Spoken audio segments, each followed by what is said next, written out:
Hello, आज मैं doctor Sachin और डॉक्टर कपिल सांगवान मिलके आज हम ये डिस्कस करेंगे कि रोबोटिक नी रिप्लेसमेंट और कन्वेंशनल नी रिप्लेसमेंट के क्या फ़ायदे हैं। ये बहुत ही अच्छा डिबेट का टॉपिक है क्योंकि आजकल बहुत पेशेंट्स कंफ्यूज रहते हैं कि जी हम रोबोटिक नी रिप्लेसमेंट कराएं या नॉर्मल नी रिप्लेसमेंट कराएं। तो आज doctor Sachin robotic knee replacement के फेवर में कुछ बातें कहेंगे और मैं कन्वेंशनल नी रिप्लेसमेंट के बारे में बताऊंगा कि कौन सा बेटर है, कब कौन सा करना चाहिए और किसके रिजल्ट्स कोई डिफरेंस है भी या नहीं है। तो इसके बारे में आज हम डिस्कस करेंगे। Robotic knee replacement is a future of joint replacement surgeries. इसमें बेटर प्रेसिजन होती है, रियल टाइम इमेजिंग होती है और अलाइनमेंट बेटर होता है, जिसके कारण पेशेंट्स को फास्टर रिकवरी होती है और उसकी कॉम्प्लिकेशंस, जो भी जॉइंट रिप्लेसमेंट की कॉम्प्लिकेशंस होती है वो रिड्यूस हो जाती है, जिससे पेशेंट सेटिस्फाई रहता है। देखिए, जो नी रिप्लेसमेंट है,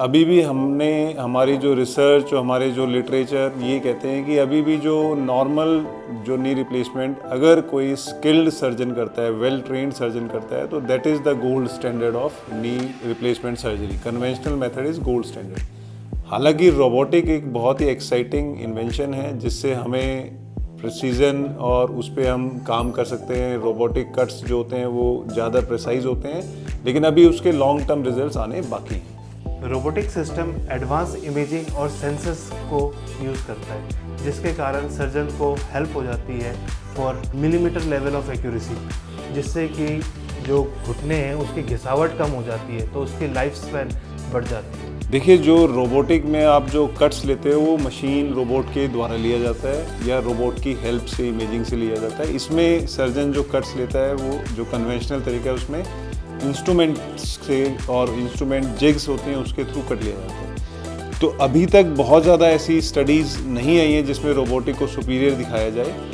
लेकिन आने वाले फ्यूचर में रोबोटिक्स प्रूव कर सकते हैं कि they are superior to conventional तरीके, लेकिन उसकी अभी लॉन्ग टर्म स्टडीज़ आनी बाकी है। रोबोटिक सर्जरी शुरू में तो महंगी पड़ती है पेशेंट्स को, but in the long term देखा जाए, जिसमें कि कॉम्प्लिकेशन रेट्स कम है, लूज़ नहीं होता इम्प्लांट की बेटर पोजीशनिंग के कारण, तो लॉन्ग टर्म में पेशेंट की सेटिस्फैक्टरी बेटर रहती है, तो इसीलिए वो फ़ायदेमंद ही है। देखिए, रोबोटिक्स से आपकी सर्जरी की कॉम्प्लेक्सिटी बढ़ती है, रोबोटिक्स से आपकी सर्जरी की कॉस्ट बढ़ती है, आपका इक्विपमेंट है उसकी मेंटेनेंस है, ड्यूरिंग सर्जरी आपको सेंसर्स यूज़ करने होते हैं, उससे कॉस्ट बढ़ती है। तो ये जहाँ पर रिसोर्सेज लिमिटेड है, जैसे हमारी कंट्री में अभी रिसोर्सेज लिमिटेड है, तो ये हर जगह रोबोटिक सर्जरी पहुँचाना, करना, स्किल्स डेवलप करना बड़ा मुश्किल काम है। बट ये आने वाले फ्यूचर में चीज़ें इम्प्रूव हो सकती हैं, बट अभी के लिए ये चीज़ें बड़ी कॉस्ट इफ़ेक्टिव नहीं है। रोबोटिक आर्थ्रोप्लास्टी में शुरुआत में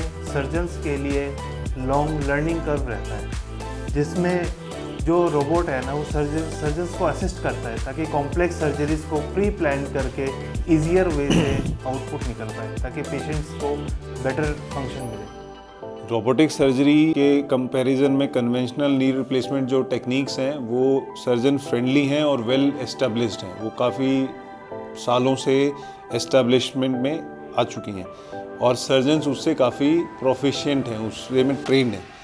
तो रोबोटिक्स से अभी मशीन्स पे डिपेंडेंसी बढ़ती है और थोड़ा सा वो डिस्ट्रैक्ट करते हैं आपके फंडामेंटल प्रिंसिपल्स होते हैं जो सर्जरी के, तो वो भी एक एरिया ऑफ कंसर्न है। रोबोटिक नी आर्थ्रोप्लास्टी में इंसिजन छोटा होता है, जिसके कारण सॉफ्ट टिश्यू डैमेज कम होता है, पेशेंट को पोस्ट ऑपरेटिव पेन कम होता है और रिकवरी फास्टर होती है।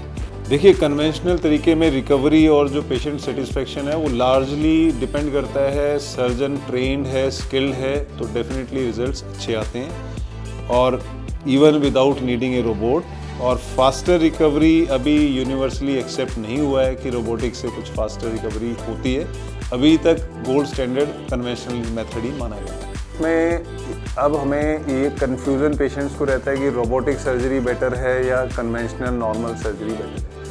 आज के दिन रोबोटिक सर्जरी इनिशियल स्टेजेस में है, प्रॉमिसिंग है, रिजल्ट्स अच्छे आ रहे हैं, लेकिन अभी हमें लॉन्ग टर्म स्टडीज़ का वेट करना चाहिए कंपेयर करने के लिए। अभी तक गोल्ड स्टैंडर्ड कन्वेंशनल मेथड ही है जो सर्जन फ्रेंडली है, सर्जन्स उसमें ट्रेंड हैं और स्किल्ड सर्जन से अगर आप सर्जरी कराते हैं तो रोबोटिक और नॉर्मल सर्जरी में कन्वेंशनल सर्जरी अभी भी बेटर मानी जाती है। रोबोटिक सर्जरी के आने से कॉस्ट बढ़ जाती है, टाइम ऑफ सर्जरी इनिशियली बढ़ जाता है और थोड़ा सा कॉम्प्लेक्सिटी ऑफ जो मशीन है वो बढ़ जाती है। कुछ केसेस में जिसमें हमारे नी के और दोनों तरफ की बोन्स में एक्स्ट्रा आर्टिकुलर डिफॉर्मिटी है, उसमें डेफिनेटली रोबोटिक्स का बेटर रोल है।